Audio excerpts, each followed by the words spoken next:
Hello, everybody. Welcome into Sports by GSMC Podcast Network. I hope everybody had a great weekend. Today, we are going to go over some of the biggest news from around the world of sports. Of course, starting with the headline from the NFL as Jordan Love ties the record for the biggest contract in NFL history, the biggest signing bonus. He now is a $55 million man. Congratulations to Jordan Love getting his 4-year, $220 million contract. That, of course, puts him at the top of the quarterback or even just NFL player leaderboard as far as salaries go, with a $55 million deal tied with Joe Burrow and Trevor Lawrence, who signed his contract earlier this offseason.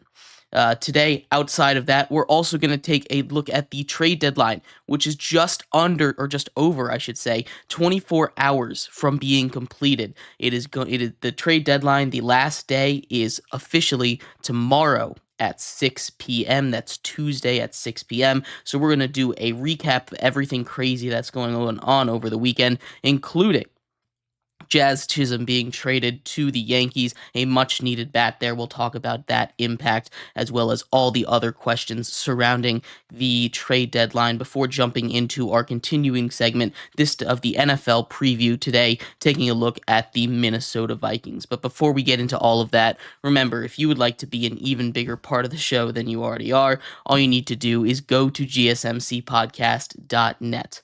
Leave a tip or donation with a message in it. That message should pop up on the bottom of the screen for you, me, and everybody else around the world to see. If you do have a burning question about sports, anything at all that you would like to ask, go ahead and throw that in the comments. Throw it in the chat. I will get to it as soon as I possibly can. I appreciate each and every one of you guys for sticking around, talking some sports with me here on a beautiful Monday afternoon. And again, I hope everybody had a great weekend. But like I was saying, we're going to start off our show today with the big story in the NFL as Jordan Love, quarterback for the Green Bay Packers, gets his money. A big, massive, huge, whatever adjectives you want to use to describe it, a massive deal for Jordan Love. He gets a 4-year, $220 million deal, making him the highest paid quarterback in the league. Of course, tied with Trevor Lawrence and Joe Burrow at that $55 million mark. Good for him. We've had some discussions about Jordan Love, especially when this story was first circulating, saying, hey, he's not going to practice.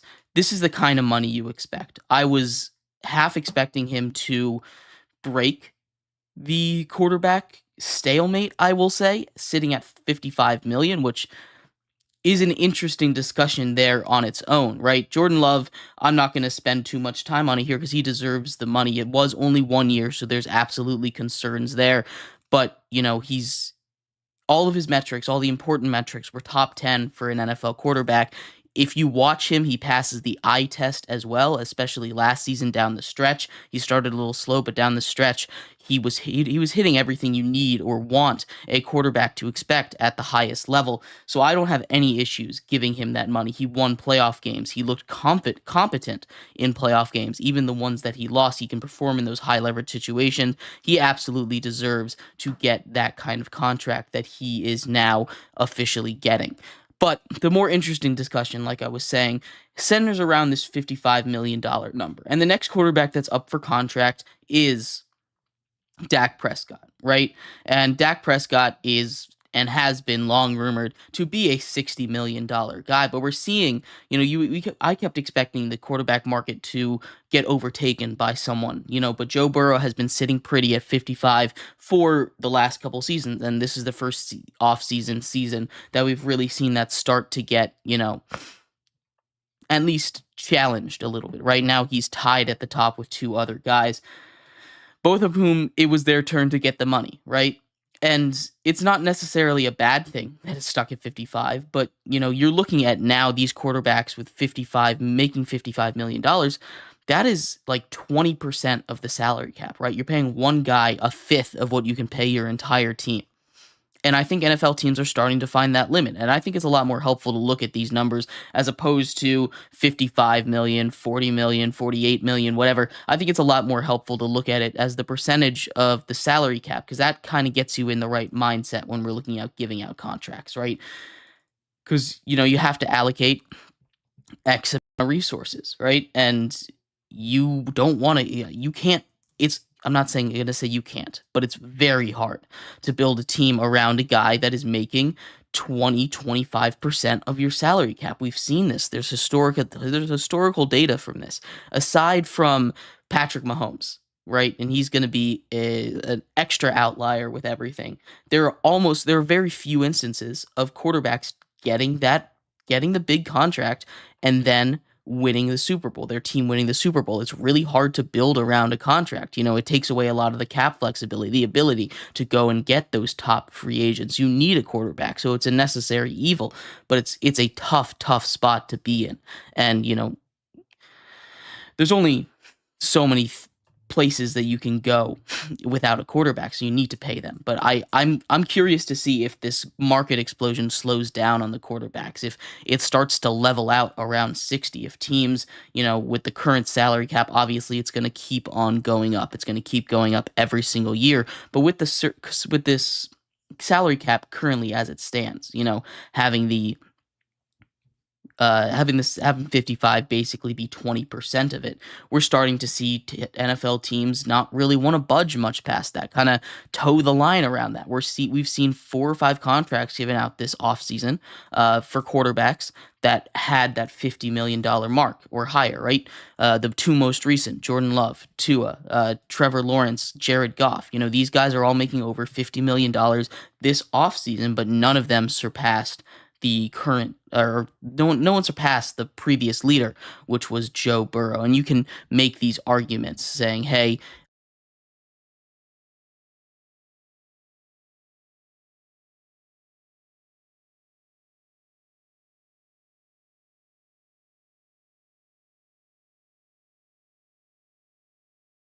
has been doing, where they've been resetting the market. Take a look at the wide receiver market, the safety market, the running back market, whatever. Every time someone's due for a contract, you reset that market. You get that go higher and higher and higher. And that was happening at the quarterback position for a while. But now we're starting to see it, at least at a minimum, slow down a little bit, right? And I think that is something to take notice of. I know people have been talking about, or I've heard discussions of, having a separate salary cap for quarterbacks, but I think that kind of thing is going to work itself out. You can't sit here and give a quarterback, 50% of your budget, right? That's just not going to be a good way to build a team. So I think we're starting to get to those upper reaches. I think 20% pretty much is that upper reach to build a competitive team. Maybe you could get it to 25, and we'll see what the Cowboys do, because Dak Prescott is holding out for those $60 million right now, and I do not blame him. Go get your money, Dak. But I'm going to be very curious to see how catastrophic it is if a team hits that 30% mark, if they're able to build around it and build contending teams, build great NFL rosters. It's going to be really tough. It's already tough with these teams at 55 million, at 20%. Joe Burrow gets paid all that money, and now they have to let a great player like T. Higgins go. They're having trouble signing back Jamar Chase. They're having trouble signing back the defense. This is a Cincinnati Bengals team that is in playoff contention. They had all those young guys, and now it's time to pay, and they are running out of the ability and the space to do that. So I'm curious what the NFL consensus is going to be for the number that you can't pass for a quarterback. And I don't feel like we've hit it, but I think we're getting really close with that 55 million or 20% of the salary cap that we're at right now. But Jordan Love absolutely deserves his contract. Congratulations to him getting that money, getting that bag. He absolutely deserves it. We'll see if he proves it another year. There's nothing to say that he won't, and I'm inclined to think that he'll continue to keep this up. He's still young. He'll be a free agent when he's 30 now, so he'll be able to get another big payday in just 4 years from now, assuming that, he is able to keep up this level of play. Nothing shows that he won't be able to do that.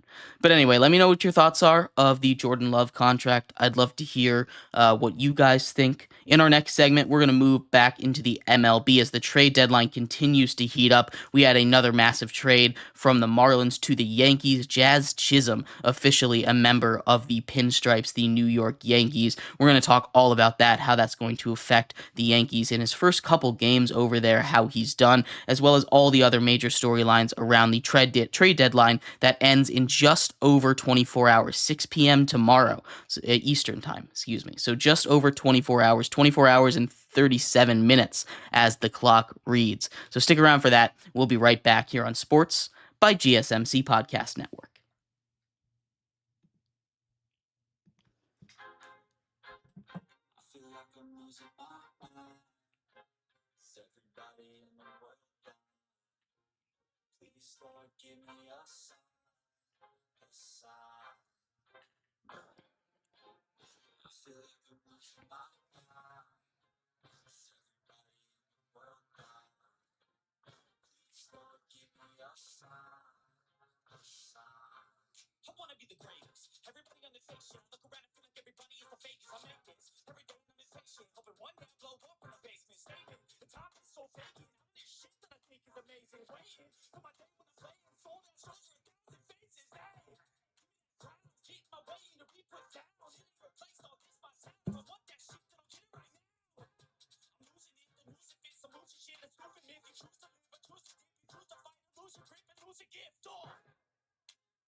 Welcome back to Sports by GSMC Podcast Network. I'm your host, Jeremy Lapidus. If you were just tuning in, we just finished talking about Jordan Love signing a massive contract with the Green Bay Packers to stay there, $55 million, making him the highest paid quarterback, the highest paid player in the NFL, tied with Joe Burrow and Trevor Lawrence. In this segment, we're going to move into the MLB trade deadline a little bit, talk about some of the bigger deals that have taken place so far, including Jazz Chisholm from over the weekend. He made his Yankees debut yesterday. We'll talk about how that went, what his addition to the Yankees will mean for their future, and what it looks like in their lineup so far, as well as any other massive trade deadline news that has been going on, with the deadline just over 24 hours from now. But before we get into that, remember, if you would like to be an even bigger part of the show than you already are, all you need to do is go to gsmcpodcast.net.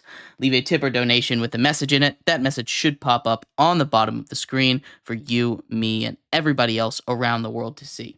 If you do have a burning question about sports, anything at all that you would like to ask, go and throw that in the comments. Throw it in the chat. I will get to it as soon as I possibly can. I appreciate every single one of you guys for sticking around, talking some sports with me here on a beautiful Monday afternoon. But like I was saying, we are going to get into the MLB trade deadline a little bit, specifically the New York Yankees and Jazz Chisholm. Jazz Chisholm was one of the last major pieces remaining, and that's not he was the biggest piece remaining. You still have Gary, you still have Robert, you still have, all these massive guys from the White Sox, as well as a couple other big names that still might be traded. But Jazz Chisholm is a big piece that at least I was wondering what he would go for. And what he went for was a lot, quite frankly. Being traded to the Yankees for 3 prospects, a couple of them really, really good. A little bit, out there, right? You still have your top guys that you can trade and try and get another bat, but adding Jazz Chisholm, I think it's a huge, huge piece. Absolutely, Jazz Chisholm is one of the most exciting players in baseball right now. What he's able to do, play all over the field.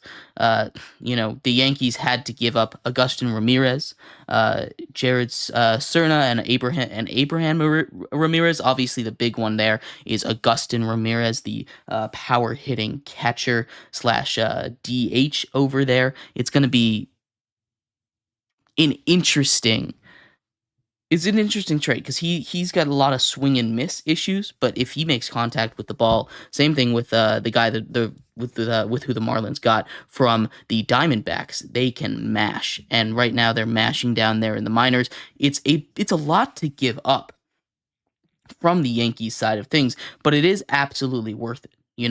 You do get Jazz. You get Jazz Chisholm. You get 2 years of control after this year, so 2.5 years of control on Jazz Chisholm, and he makes an immediate impact on the roster. Right, you get a little bit of protection for Aaron Judge, who in the Mets series was just walked a whole bunch, so they didn't have to deal with him because Juan Soto's protected by Aaron Judge, but no one is sitting there and protecting Aaron. No one is sitting there and protecting Aaron Judge, right? You can play him all over the infield. He said today he'd be willing to play third base. DJ LeMahieu has been bad, and that's definitely an understatement there. He has been really, really bad. But now you go out and you get a guy that, can play basically any position on the field. Now, second base is his home on the infield. He can play center field pretty reasonably solid, so you can put him in any outfield position. Really, this is like a jack of all trades defensively, and he's not going to be a Gold Glove defender, right? But you put him out there at third, and if he's serviceable at third base, he's better than what you have, especially if he can give you the offense we expect. He joins a club that, is in the spotlight, and if you know anything, he's a big personality, and I know there was a lot of talk saying that would bring down his value, which, tangent here, is stupid. There's a lot of things that would understandably bring down someone's trade value, but just because he has a big personality doesn't mean he shouldn't be respected for the great player that he is. And I know baseball fans are full of old heads here, but I think it's completely unnecessary. And now he goes to the most, traditional organization, no beards, mustache only. You can't have hair longer than your collar. I don't know. It's just I don't understand that rule either. I think that's dumb. I know it's the tradition of the Yankees there, but he goes and joins the Yankees, and I think this is huge. I think they should still try and go out and get another bat. I don't think they should be done with this. There's other places they can go get. You're not going to get a big splash like this, but if you go and get, I don't know, some other utility infielder guy, someone that can play anywhere on the infield and just provide a bat. It doesn't need to be a great defender, just someone that can provide a bat. It doesn't really necessarily need to be an outfielder. An infielder. You're getting Giancarlo Stanton back, and presumably he slots back into that DH spot.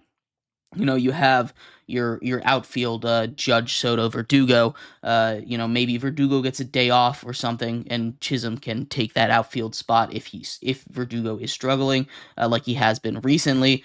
Or you can put Chisholm at third, at second. I know Gleyber Torres said he wouldn't like to move, but if that's what's going to be best for your team, that's what's going to be best for your team.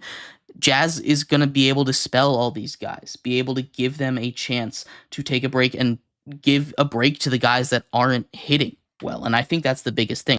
Flexibility here is huge for an organization like the Yankees that desperately just need bats, just need something to get going for them.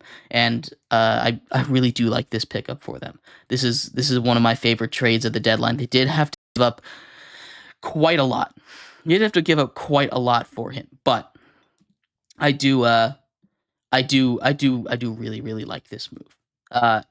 Other moves, as far as batters go, we'll deal with pitching in our next segment, actually. But Jesse Winker gets traded from the Nationals to the Mets for pitching prospect Tyler Stewart. You get, a rental in Jesse Winker, who's been hitting really good. He's been top 10 in the NL ranks for almost every major stat that matters for batting. You can put him in the outfield, put him at DH. You get him in the lineup, he's going to make a difference. That's a huge get for the Mets. The Mets, who were for a second, they're ahead of the Braves. The Braves are in danger. We talked a little bit about that last week, but the Mets are fighting for a wild card spot. Getting a bat like Winker is absolutely huge. And then the last one that I wanted to touch on in this segment is a little bit more of a head scratcher, right?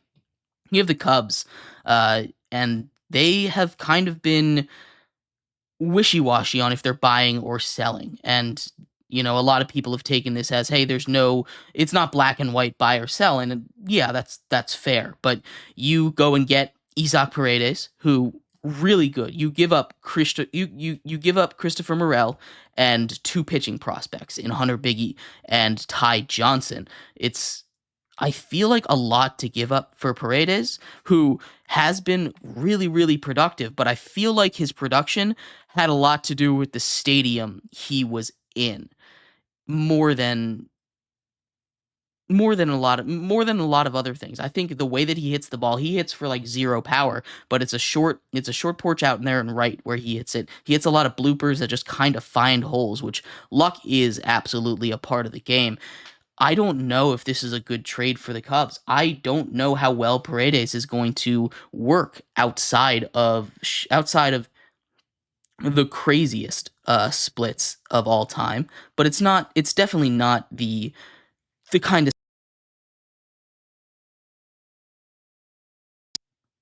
away, right? You look at his away splits. He's you know hold on. That is between when he was on the Tigers and when he got to Tampa Bay. I mean, let's look at the WAR numbers there. -0.4, -0.3 in his 2 years with the Tigers. He comes to the Rays and immediately 2.4, 4.3, and 2.6 this season. It's just a little bit of one. It's one of those moves. We expect him to kind of bring that same production that he does. Looking for your daily fix of sports talk without having to pay for it? GSMC Snap is available on YouTube. Just search GSMC Sports Network. Get your fix of daily sports talk shows on YouTube. Absolutely free. NFL, college football, NBA, MLB, MMA, UFC, fantasy football, and so much more. GSMC Sports Network has shows running all day long, with new sports shows starting every 2 hours. Just like on your favorite cable sports channel, except GSMC Sports Network is absolutely free. Just search GSMC Sports Network on YouTube to catch one of your new favorite shows, like the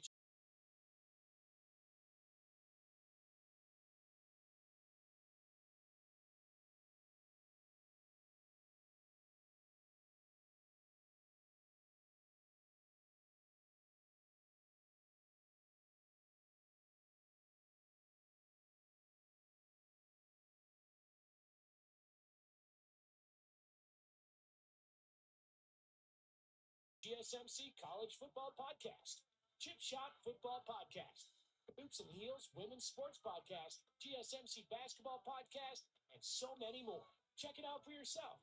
GSMC Sports Network, now available on YouTube, absolutely free. Search GSMC Sports Network on YouTube.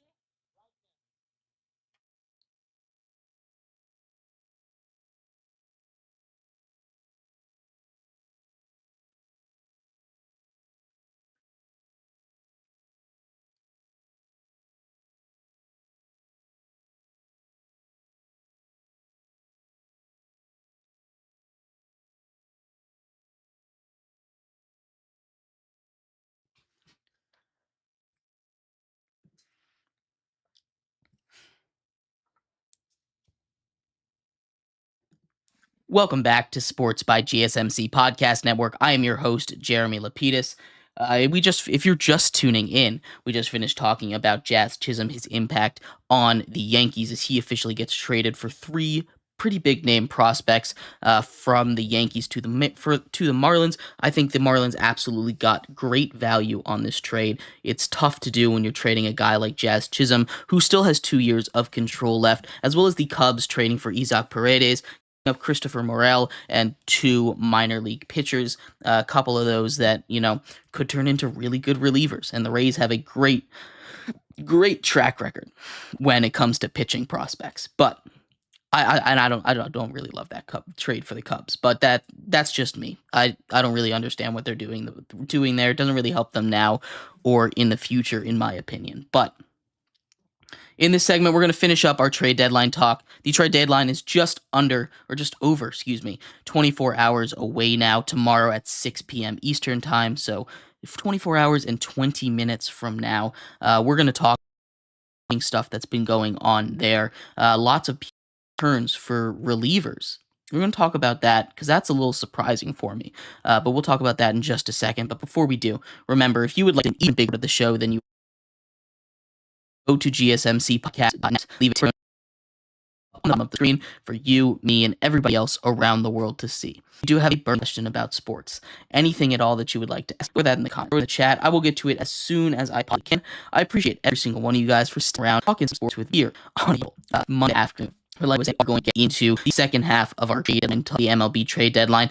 Inches closer and closer. Guys still out there that need to find homes. And I want to focus more on the pitching market because there were some massive hauls coming up for pitching, right? We'll start off with probably the biggest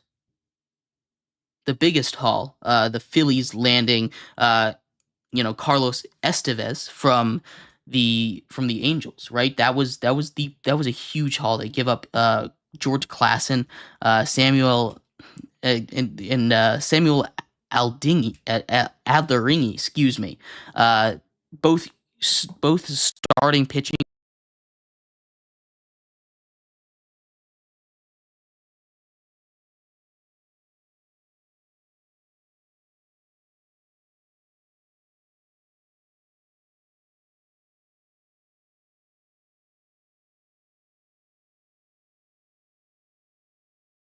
prospects.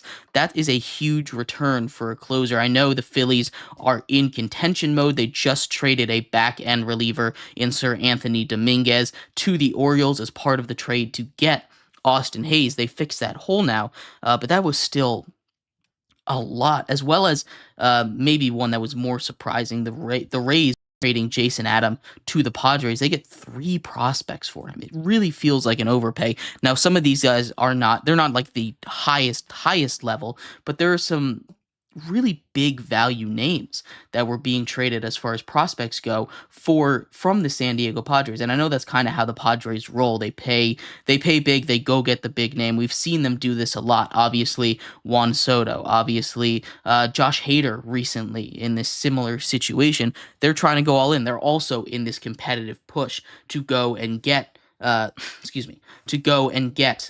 these arms, these talents to go and get that wild card spot because they need it. They need it bad. And the other big one, the most recent big trade to taken place, we had a 3-team trade surrounding Eric Fedde. And Eric Fedde is a guy that took a year off, went to go pitch in Korea, has came back with the White Sox and has pitched incredible. Right?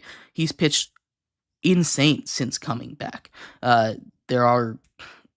He's just straight up been one of the best pitchers.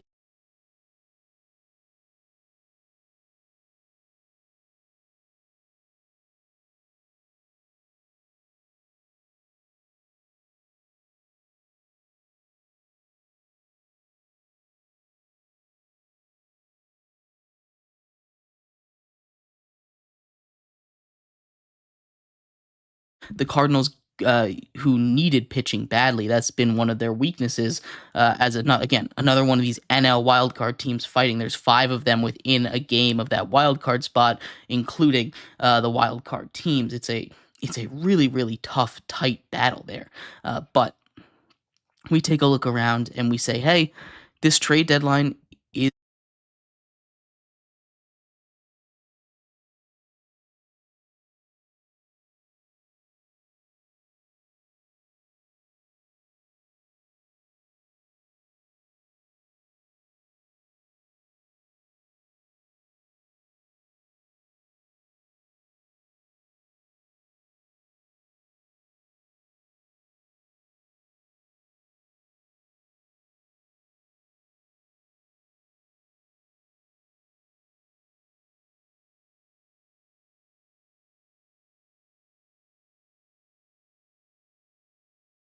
tomorrow. We'll do a bigger overarching breakdown of who the winners and losers are. So on Wednesday, because our show ends at the deadline, so we'll have tons of breaking news then. I got to be on point for that tomorrow. But there's still a lot of movement to be had with the MLB and with the trade deadline specifically. Obviously, you still have a lot of nationals still to be traded. Lane Thomas is a big name out there. You still have the two big prizes, the two White Sox.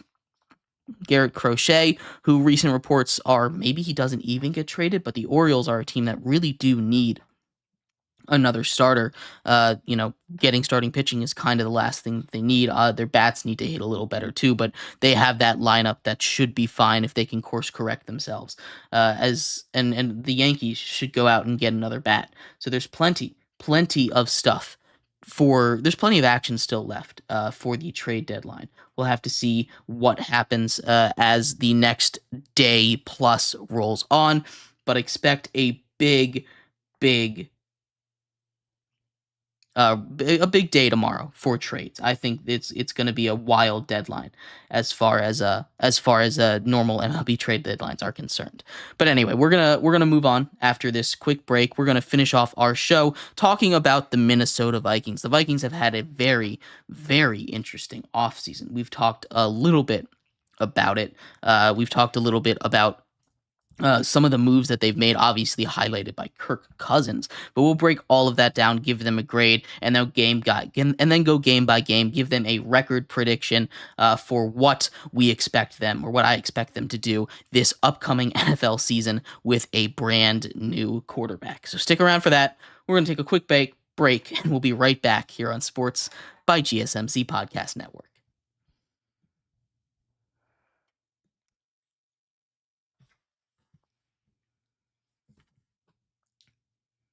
For the best and latest podcasts available anywhere, go to the podcast app on your cell phone and type in GSMC to access free content-rich podcasts on health and wellness, book reviews, sports, entertainment, relationships, social media, movies, technology, finance, and even weird news. Subscribe and download the GSMC Podcast Network's family of shows, available everywhere podcasts are found.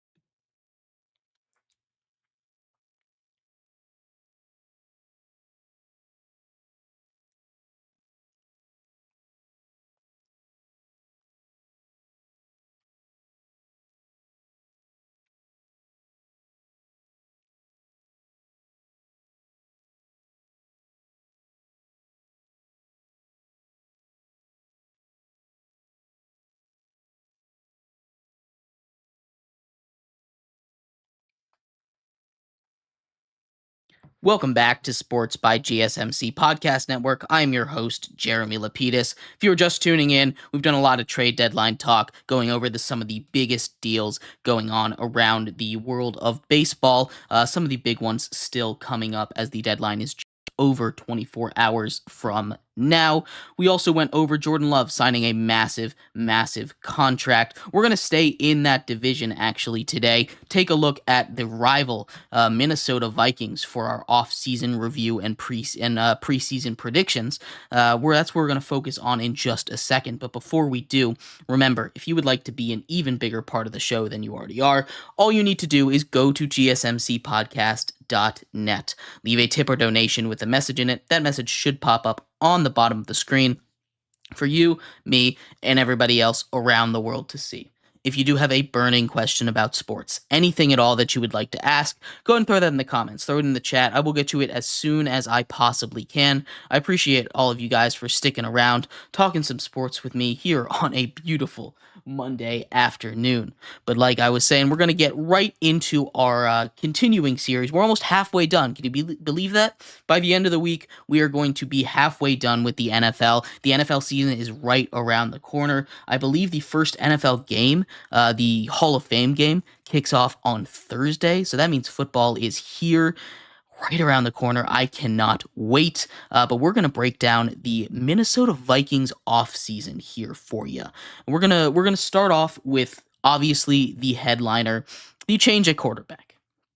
The Vikings, for the last almost 10 years at this point, actually, have had Kirk Cousins at the helm of their ship. Kirk Cousins has been reliably very good, right? And that's kind of put the Vikings in a tough spot. Where hey, he hasn't been a guy that's been able to push them over the edge, but he's kept them competitive consistently. And that is a very, very good spot to be if you're a team, right? You always have a shot, but they always seem to be that odd man out in that picture. But Kirk Cousins officially moves on. He joins the Atlanta Falcons, who we talked about a couple of weeks ago, signing a massive 4-year, $180 million deal with the Atlanta Falcons. He's the new quarterback there. They've got their own quarterback situation going on, but to replace him, and we've talked a lot about how important quarterback is today's show, they bring in Sam Darnold, former number 3 overall pick.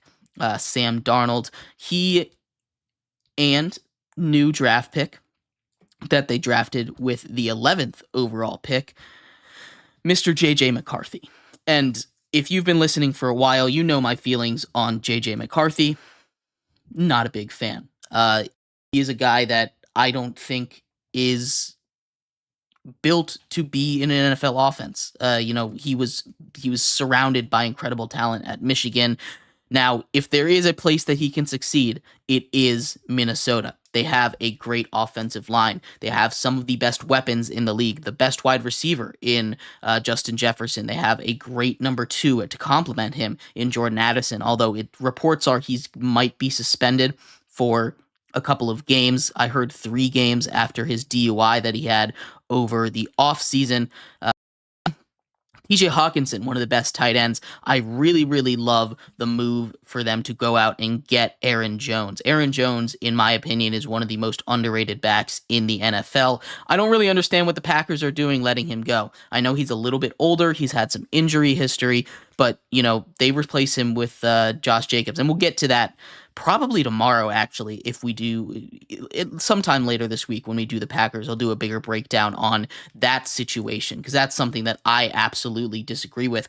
I love Aaron Jones, and I think his ability as a pass catcher to basically be another wide receiver out there on the field. I've never seen another running back be so consistently sent out in deep routes and have the hands to go and make those catches. His explosiveness out in space and his ability when he's on the field, again, he does have injury history. I'm well aware of that, but he's never been the number 1 sole only back in Green Bay. He was splitting touches with Jamal Williams, and then he was splitting touches with A.J. Dillon. He never got his chance, and he's going to get his chance in Minnesota, and he could potentially have a breakout season.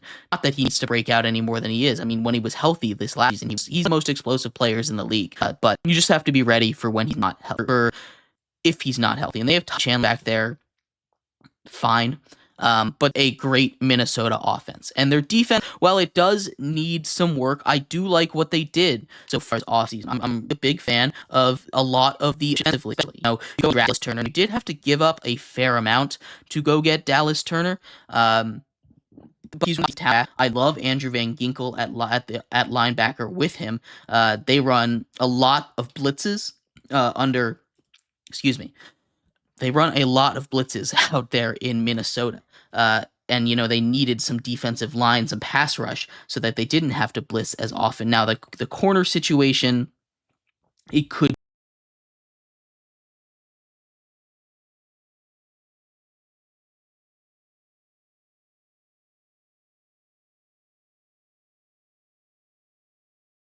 be better. Now I know they just experienced the tragedy with the loss of their 4th round pick, Kyrie Jackson, who was a rookie. He probably would have started at corner. I'm not sure if he actually would have, but he would have been up there, probably gotten some snaps. So before we go too far in on this defense, obviously, it's an awful situation to lose someone like that, and pray for him and his family. They just had the funeral. Obviously, this news is a couple weeks old, but I didn't cover it earlier on the show.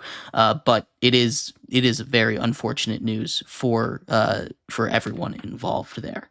But this defense, while it does need some work, right? Well, it absolutely does have some, you know, some needs, some dire needs. I think they did a pretty good job. Now, it's an older defensive line, right? You've got Jerry Tillery, Harrison Phillips. It's not going to be a great run defense. But if the Vikings continue to run their defense like they did last year, if they get these creative, crazy blitzes like Flores likes to draw up, this could still be a solid defense. This isn't going to be a defense that blows your doors off. This isn't a defense that's going to shut you down. But this is a defense that could be opportunistic, right? And that's really all they need to be. Because especially with an offense like this. Now, getting back to that quarterback situation, it's not the greatest. The one that is right now in line to start from all reports seems like it's Sam Darnold, and I do like that a little more. I'd like to see what Sam Darnold can do in a situation like Minnesota. We didn't really get to see a lot of him when he was in Santa Clara with the 49ers. And I think it's a similar-ish. I hesitate to say similar, but as far as offensive weapons go and offensive, as far as the offensive, like the level of weapons that he has, it's a similar situation. I'd love to see Sam Darnold get a chance. I want to see JJ McCarthy sit. That is what I think should happen. Do I know if that's going to happen? I have no idea. Maybe the Vikings want to bring him in and rush him in because this is a team that, he's really, really talented. There's no way to deny the amount of talent that the Vikings have offensively on their roster.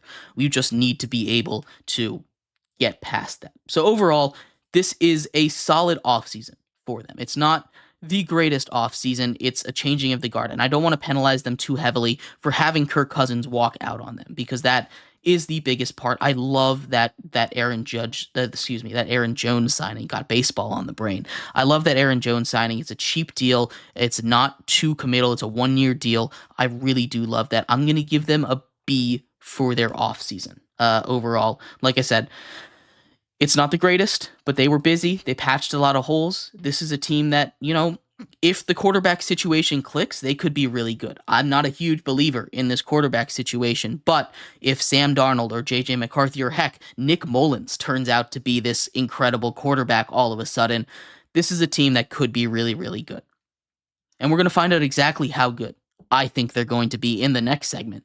We're going to go over game by game, break down their entire schedule. I'll give you a win-loss record, a playoff prediction, whether or not they will make it. So stick around for that. We're going to take a short break here, and we'll be right back here on Sports by GSMC Podcast Network.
Welcome back to Sports by GSMC Podcast Network. I'm your host, Jeremy Lapidus. If you're just tuning in, we just did our offseason breakdown for the Minnesota Vikings. In this segment, we're going to do our schedule prediction. But before we do, remember, if you would like to be an even bigger part of the show than you already are, all you need to do is go to GSMCPodcast.net. Leave a tip or donation with a message in it. That message should pop up on the bottom of the screen for you, me, and everybody else around the world to see.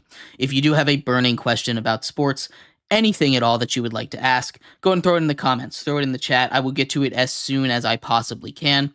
I appreciate everyone for sticking around, talking some sports with me here on a beautiful Monday afternoon. But like I was saying, we are going to get into our Minnesota Vikings schedule prediction. For those who missed that last segment, I just gave them a B for their overall offseason. If you want to go back and listen, go ahead and check that out. But we're going to go do a schedule prediction here for them. The Minnesota Vikings, obviously in the NFC North, it's not the most difficult schedule. It's not the easiest schedule either, though. You know, you're going to take on the AFC South, consisting of the Texans, the Jaguars, Colts, Titans. A couple of those teams, the Texans might even be Super Bowl contenders. A couple of those are playoff teams. You are as well taking on, you're also taking on the NFC East, and with the Eagles and the Cowboys, they might give you a challenge. The Commanders might be a surprise. We talked about them early on in our prediction series. The Giants, I'm not too worried about, but the Giants is where we start. And as much as I'm not worried about the Giants, this is a Vikings team that, like I said, hasn't quite figured out its quarterback situation. And I am inclined to give the Vikings a loss here. I don't know if they're going to be all together. I don't know if they're going to have it all figured out in week one. The Giants have a little more continuity. Not that it's much with Daniel Jones over there and the loss of Saquon Barkley, but I'm going to give this week one win to the Giants, a loss for the Vikings. And that one hurts because they have an early bye, a week 6 bye, and their schedule outside of that is tough. You have the 49ers, the Texans, 2 Super Bowl contenders. The Packers, a long shot Super Bowl contender. I mean, it's in the division. They're really good. You have the Jets, another long shot Super Bowl contender. Then you have a bye, and then you have a Vikings. And then you have the Lions, another maybe Super Bowl contender there, right? So you start off your season with the Giants, and then, 6 and then you go straight to 7 straight playoff teams from weeks 2 to 8, not including the bye. They play 6 straight playoff teams: Niners, Texans, Packers, Jets, the bye week, Lions, and the Rams. That is not an easy schedule at all, especially to start. Now, it does get a lot easier down the stretch. So if they can get out of that stretch with a respectable record, they have a shot. Now, I already gave them a loss to the Giants, and that one definitely hurts a little bit if they want to get out of there with a respectable record. Week 2 and 3 against the 49ers and the Texans, I don't think it's going to be necessarily that close. I know I kind of just compared the Vikings to the Niners in the last segment. That's not going to be it. That's not going to be a win for them. They fall to 0-3 after their first 3 weeks. Again, a tough schedule. Doesn't get much easier. They take on the Packers in Lambeau, and I'm going to give them a win here. I don't think this is a Vikings team with as much talent as they have that will fall to 0-4. I just think this is a better team than that. They have heart. We've seen that a couple seasons ago. This is still largely the same team that won all those one-score games. And you have Justin Jefferson, and he is good for, a takeover once in a while. So I'm going to take the Vikings in week 4 against the Packers in Lambeau. They move their record up to 1-3. Then they take on the old Packers quarterback, Aaron Rodgers, at home as he returns to Minnesota, I believe for the first time since he left, against the Jets. And I'm going to say Aaron Rodgers continues his reign of terror over there with the NFC North. I'm giving the Jets a win. So heading into the bye week, again, a tough beginning of the schedule. I'm giving the Vikings a 1-5 record. heading off of the bye, they got time to prepare. They take on the Lions. The Lions coming off a game against the Cowboys, not an easy game. That's on the road in Jerry World. I'm giving the Vikings a win here off the bye. Take that momentum to LA. They take on the Rams.